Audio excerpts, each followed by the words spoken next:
In this video, we bring you one of the most striking testimonies ever given about the Qur'an, that of Professor Gary Miller. You may have already watched the video we shared about this professor of mathematics and logic, a former Christian missionary, who decided to analyze the Qur'an with only one objective: to find errors in it and expose them to the world. However, what he discovered after long months of in-depth research completely shook his convictions, because what he found were not contradictions, but powerful proofs and elements impossible to attribute to a human being.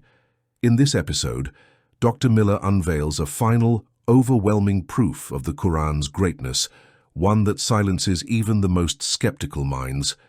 It is drawn from the story of Abu Lahab, one of the most hostile opponents of Prophet Muhammad, peace and blessings be upon him. Abu Lahab did everything in his power to oppose the Prophet, to mock him, and to undermine his message. Yet something extraordinary happened, something that defies human logic and stands as undeniable evidence that the Qur'an can only be the word of God. There's an example of it that made a big impression in its day, during the lifetime, 14 centuries ago, of the Prophet of Islam. You see, he had an uncle named Abu Lahab. That was his nickname, Abu Lahab. This man hated Muhammad. He hated anything the man said. He used to watch him going through the city, and if he saw him talking to someone, he waited till they split up. He'd go after the man he spoke to and take him and say, "What did Muhammad tell you? Whatever it is, it's a lie. Did he tell you day? It's night. Did he say black? It's white." Exact opposite. Whatever he heard the Muslim say, he said the opposite. That was the way his mind worked. There's a little chapter of the Qur'an called Lahab, and it says about this man that he'll never change. It condemns him to hell, Jahannam.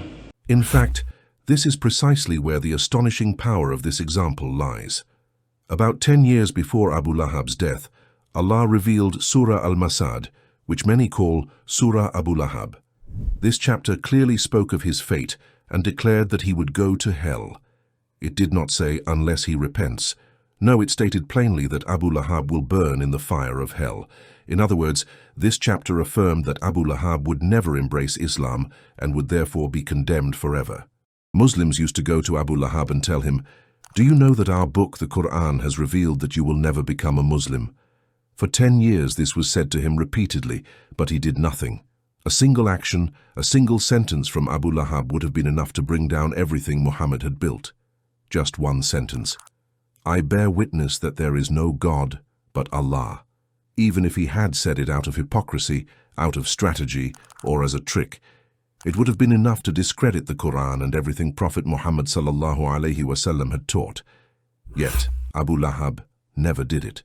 For 10 long years, despite his hatred, his relentless hostility toward Islam, and his obsession with proving Muhammad wrong, Abu Lahab never uttered those few words, as if he were incapable of doing so, as if a higher power were preventing him.